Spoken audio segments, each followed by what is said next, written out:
summer feeding program.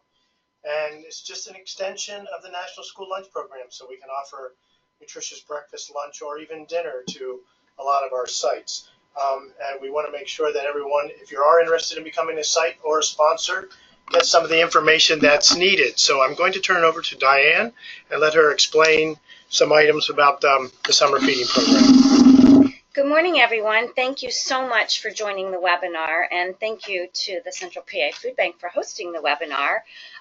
We at PDE are just about ready to open the 2018 summer program. So if there's anyone that's on the line that's a sponsor, you're anxious to know that. Those of you that are on the line and learning about becoming potential sponsors or sites, that's the information that I'm going to present to you today.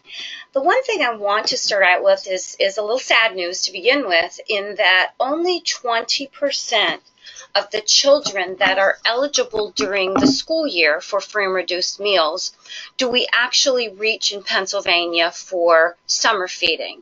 And so it's great, and we would love to partner with you and have you become a sponsor or a site, and I'll explain to you in just a few minutes exactly what that means.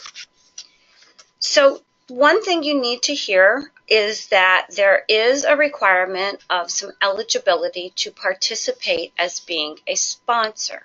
That means you are the sponsoring organization of the Summer Food Service Program. And that can be determined either through the school data, census data, or strictly census data.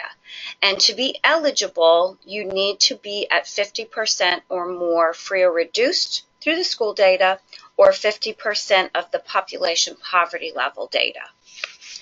The next slide just gives you some information and the links for how to get to each of those areas to determine if you are not a local school district, but your local school district may be 50% more free or reduced, or there's the census data link. If you need or run into any problems when using that, certainly contact our office, and that information will be one of my last slides, so you'll have some contact information. So let me get into the nitty-gritty here. I'm talking about sponsors, and I'm talking about sites. A sponsor is a nonprofit organization, and you need to have your 501c3 in most instances to be deemed a nonprofit organization. And you would be who directly works with PDE, with our office. And we have many different types of sponsors. We have schools, we have libraries, we have obviously the food bank, we have YMCAs, we have camps. I could go on and on. So don't think because you're not a school or not a similar organization like the food bank that you can't be a sponsor. You simply must be a nonprofit organization. So the sponsors have the main responsibility for the administrative paperwork.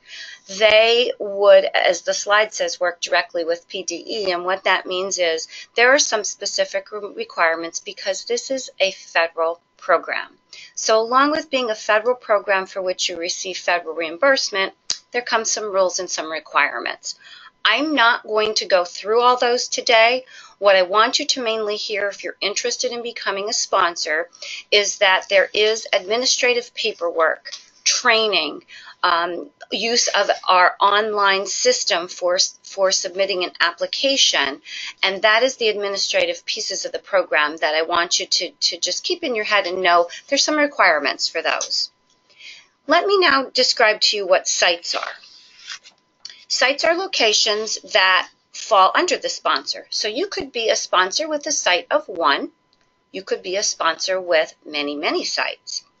As a new sponsor, we recommend that you don't start with too many sites because you're just getting your feet wet. And so along with the sponsor paperwork, if you have one site, it's usually you. And so then you inherit the sponsor requirements as well as the site requirements. Many people say, I don't think I can do this. I thought I could, but I can't. So what we say is, don't give up. Then you really want to concentrate on maybe becoming a site under another current sponsor. And so here's the food bank. There are schools, there are churches, there are camps. Again, there are many locations out there. And so if that's the decision you make, you can contact us at PDE and we will help you locate the nearest sponsor, put you in touch, and then you can begin to work with them to see how things might work out.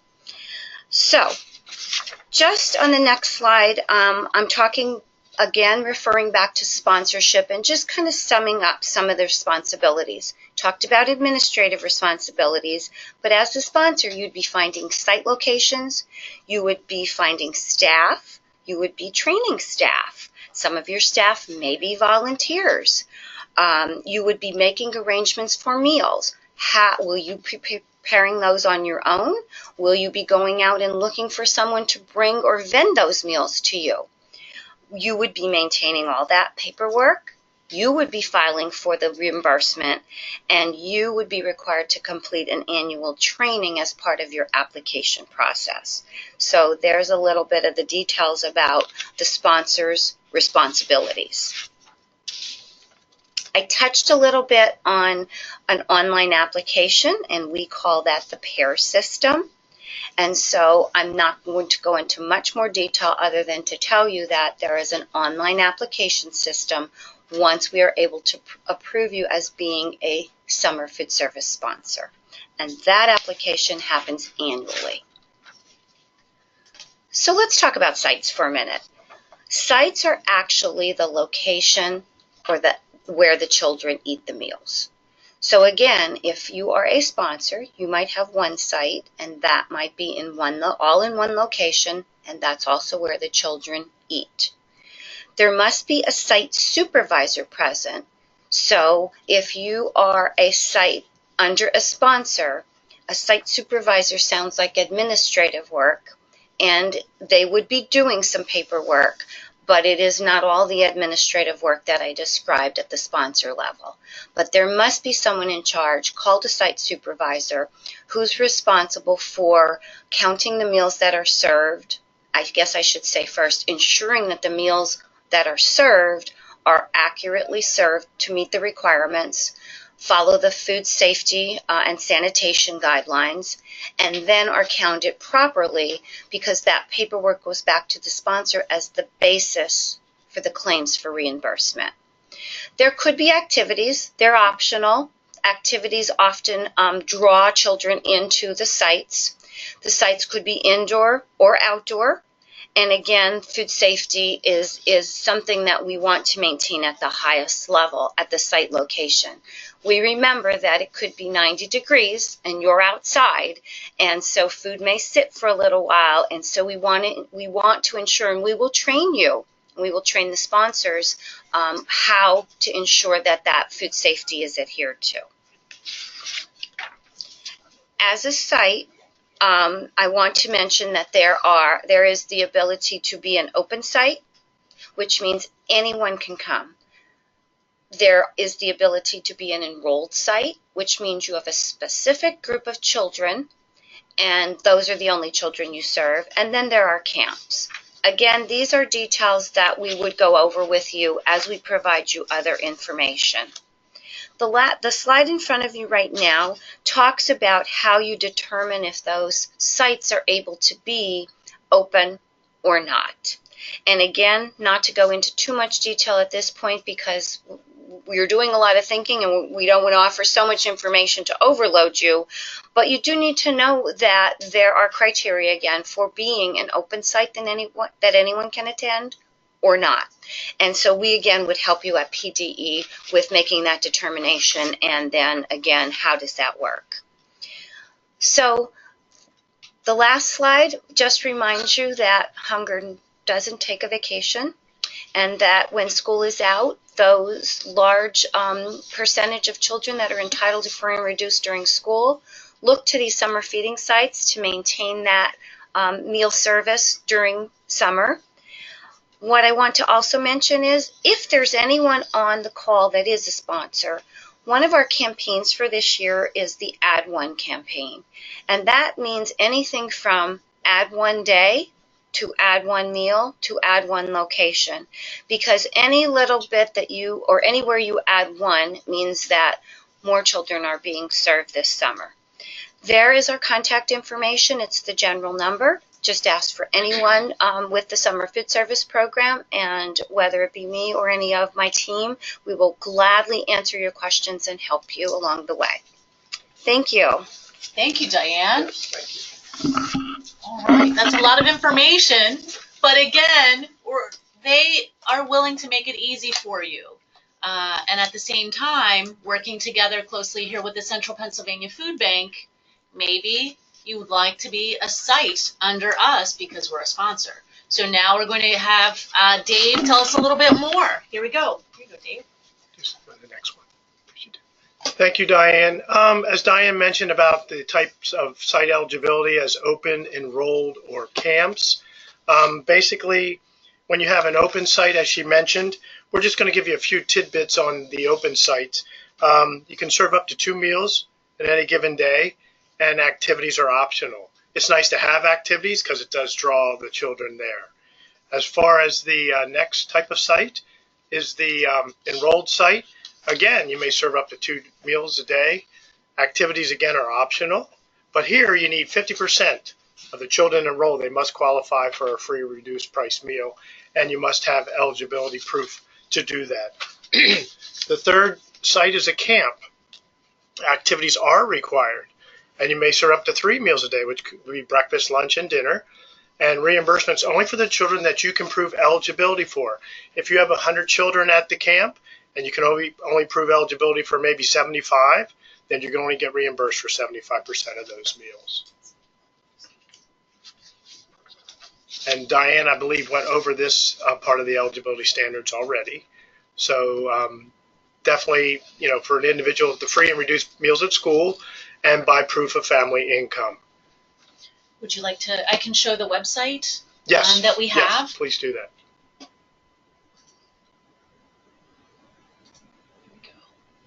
Give us a location, someone.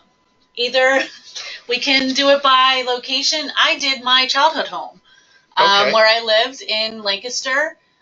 You just type in the address, and this is offered through the Department of Education website, participants eligibility. Just type in the address or even city and zip code, and you can zoom in. And as you can see, if it's a pink shaded area, then that site is eligible through area eligibility. The blue area would not be. So you'd have to get, proof of income for those sites. All right, just some examples of that. If anyone would like us to search, just send us through the chat box, send us an address, and we can pull that up for you. We'll definitely be sharing all these links with you as hot links, so then you can just go and click and go forward and find for participant eligibility. All right, let's get back to our PowerPoint. Here we go. The next one, please.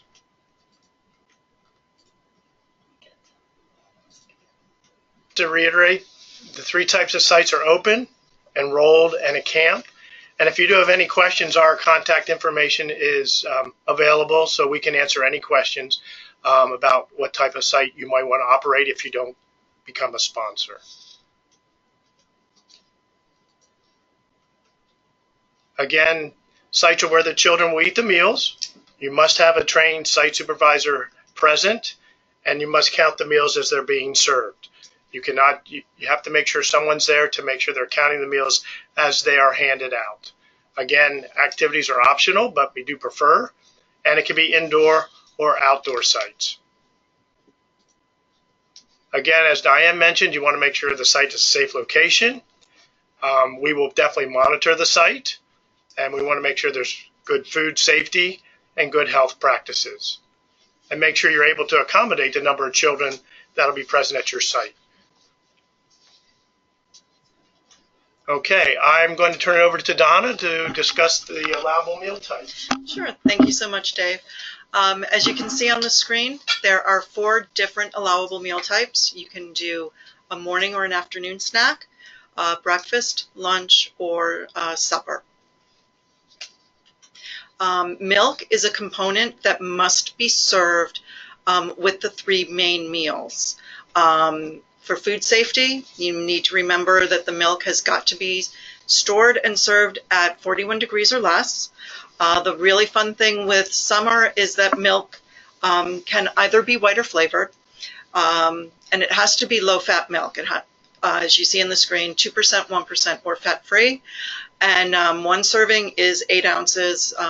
The little small pints that you see at school are the size that meet the requirements for the component for the meal. Here's an example of the breakfast component.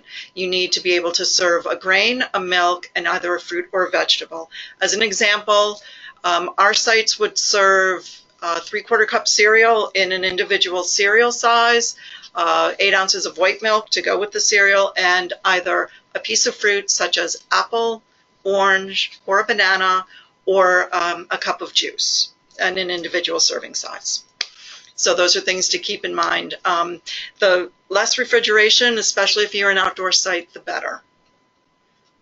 And lunch and supper, the requirements are a grain, milk, a serving of a fruit or vegetable, and a meat or meat alternate. Meats can be anything from lunch meats to, if you're going to do a hot meal, it can be chicken, meatballs, anything along those lines.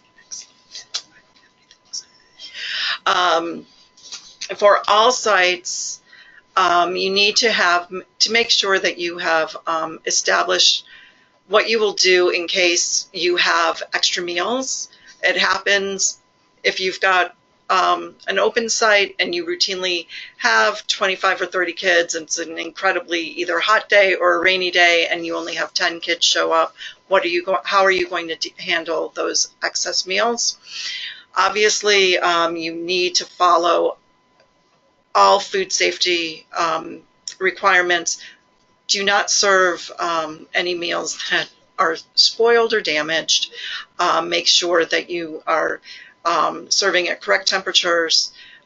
Please make sure that the number of meals that are available match the number of children who are attending, and make sure that you follow all civil rights rules and procedures. If you are one of our sites, you will have the green Justice for All poster at your site. If you are your own site sponsor, please make sure that you do have the Justice for All poster prominently displayed where the kids are eating their meals. Any questions from our group of folks joining us on anything covered so far? Please type in your question to us or your comment. And if you want to actually speak, we definitely want to hear from you. We'll unmute you, so raise your hand, please, at this time. We'll just pause for a second. Dave, you have a question. Come on. There is a question. How did you know that? Oh, my goodness gracious. All right, let's see. Let's find our question here. All right, hang on one second. Anyone else with a question? Please send it our way. We have folks in the room. This brain power. Ask it now. Oh, you do have a question. No, do they have? Please send it again. Oh, here it is. Here we go. All right. Hand is being raised. Okay, we're going to unmute you. Beverly Taylor. Hang on one moment, and please ask your question now. Excess meal protocol. Do you have any suggestions for that? Ooh, good question. Beverly, tell us where you're from. I'm from New Jerusalem, AME Zion Church, Stilton, Pennsylvania. Okay. Are you an inside? Would your site be inside? Pardon me? Would your site be an inside or an outdoor site? It's basically an indoor, but every Friday we're outdoors. We have outdoor activities every Friday. Okay. So you would have refrigeration. Most of the meals, if you're looking at a lunch, would be a cold meal. So you would have refrigeration, and if you are a site of ours, you would be able to probably maintain any excess meals during the same week. Say on Monday you have 15 children and you only serve 10 meals. Those 5 meals would be able to be refrigerated, and you would be able to keep them for the next day. And as we see that, if you notice that by Wednesday your count's not going to get any higher, we would adjust the count of your daily delivery. Okay, because last year that was the problem, and they didn't want us to keep any meals. So what I did was basically give them away Oh, every okay. day. But I thought that was, we should be able to keep the meal to the next day Yes. because some children really need more than one meal. Yes, you're able to serve a certain percentage of seconds, and we would go over that with you in your training. But yes, we would. Okay. You should be able to keep the meal if it's refrigerated properly and you um, handle food safety correctly. You would be able to utilize the meal the next day. When we went out, I would ask them, could I keep the bag the meal is delivered in, and I just take the whole bag with me on Fridays. And you would have ice packs and so forth to keep everything cold. Yes. Okay, very good. All right. Thank you so much, Beverly, for your question. Thank you so much. Anyone else with a hand raised with a question will be more than happy. We want to hear from you.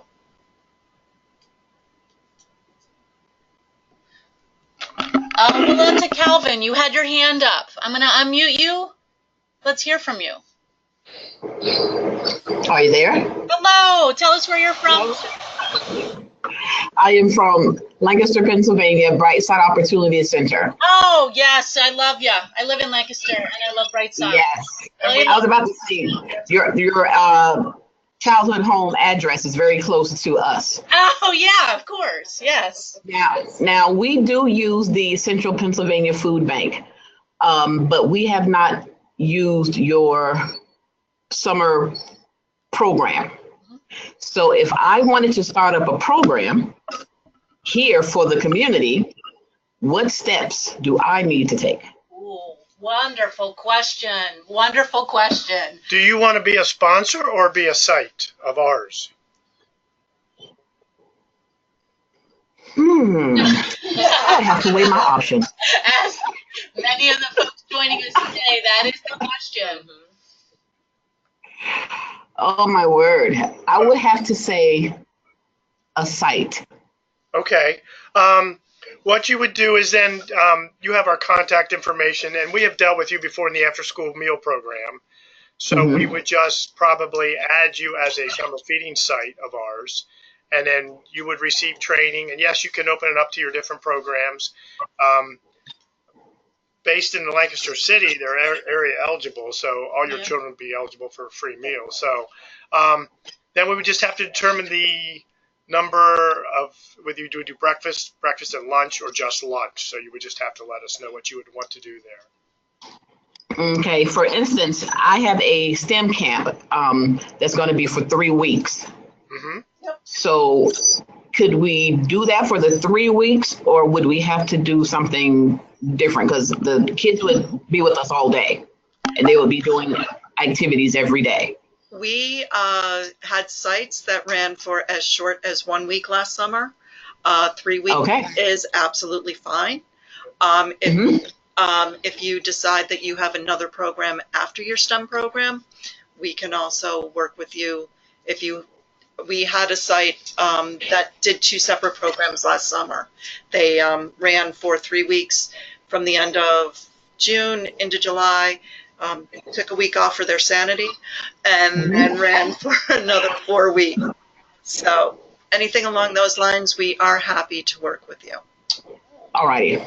Thank you so much. Thank you. Thank you, Willetta. We'll definitely share all the contact information with everyone, and then Dave will be in contact with you about the summer program. Okay? All right. Thank you. Anyone else out there with a question, please raise your hand. If not, we're going to continue. Let's continue. Here we go.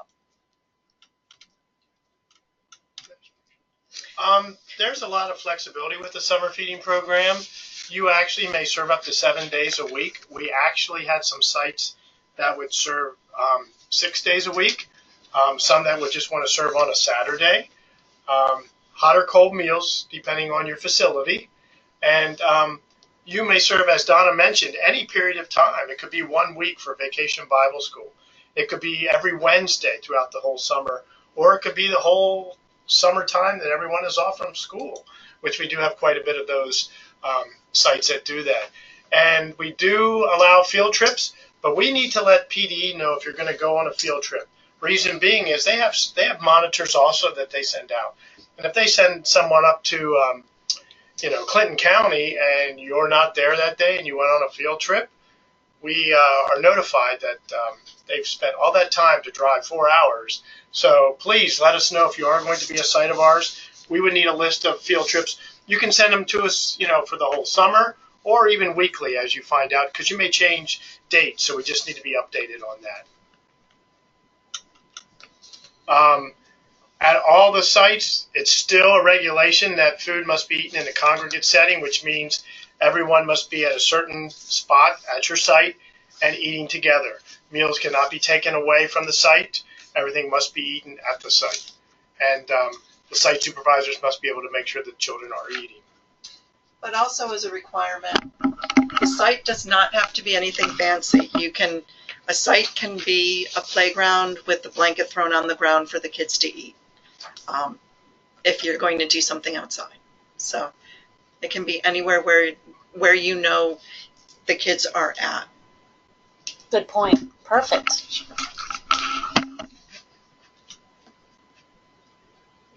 Do you know where this was taken? This was taken at the Joshua. Yep. Oh, this was taken at the Joshua Group in Harrisburg. Do you know the boys' name? Oh, he's a remember. Yeah. Oh. They just refurbished their whole building in the last couple of years. Okay. Here's some rules that you can see as our violations, and we need to make sure that everyone does not do these things. But the site supervisor must be present during the meal service, or it's a violation. As again, the children must eat at the site and on site, and make sure you serve milk with all the meals except for the snacks. You need to follow the meal pattern. One thing we recommend as a sponsor, we do not do offer versus serve, so we do not give any sites the choice of just serving portions of the meal. We want to make sure that the whole meal is served, because we know a lot of the children have needs at this point in the time, and we want to make sure they have the complete meal. And then we have to update pairs as a sponsor throughout the summer. Now, if you become a sponsor, these are some of the violations that you have to make sure that do not happen. And here's some more general rules to follow. The meal pattern, as Donna mentioned, make sure milk is served. There's juice or water is not a replacement for milk. Follow all the health and safety regulations. Definitely have a trained site supervisor or more than one at the site, depending on the amount of children you have at the site. Again, they must eat at the site, and you must count the meals as you're handing the meals out to the children. We have meal tracking forms that you can just utilize and count the meals as the child takes the complete meal. Okay. And that's basically it. Diane, do you have any other? No, David, you covered the other piece. Bill in Lancaster, any comments, any questions? Bill, we're going to unmute you. Oh, I'm sorry.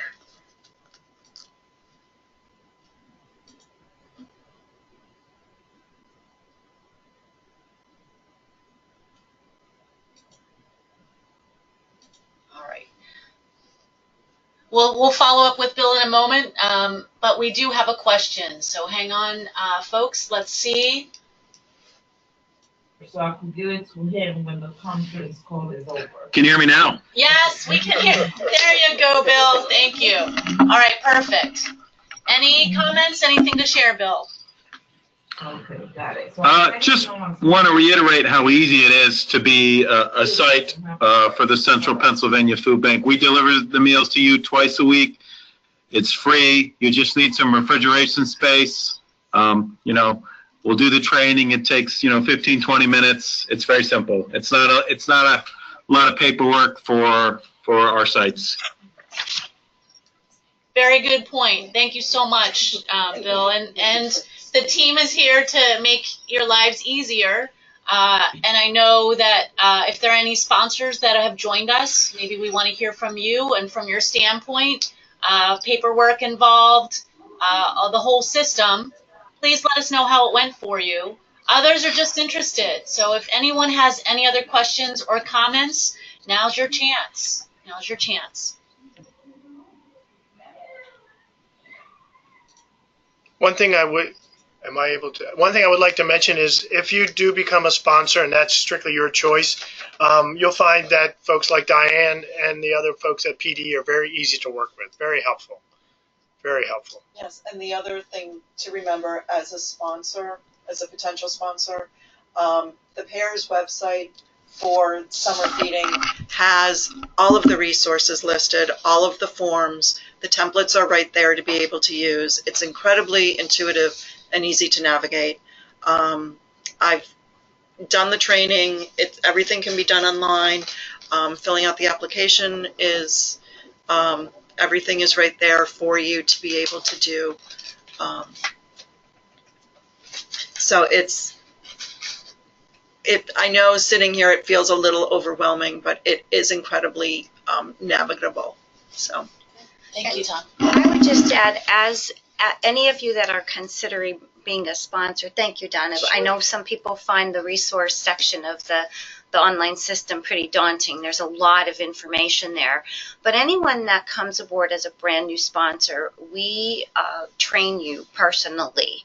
We have in-person trainings in Harrisburg once a month.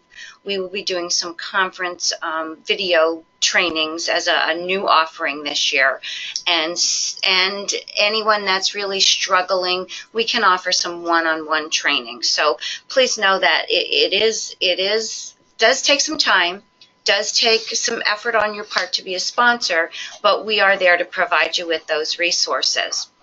Anyone that is considering being a sponsor on your own, the application that must be submitted in the PAIR system is due by June 15th.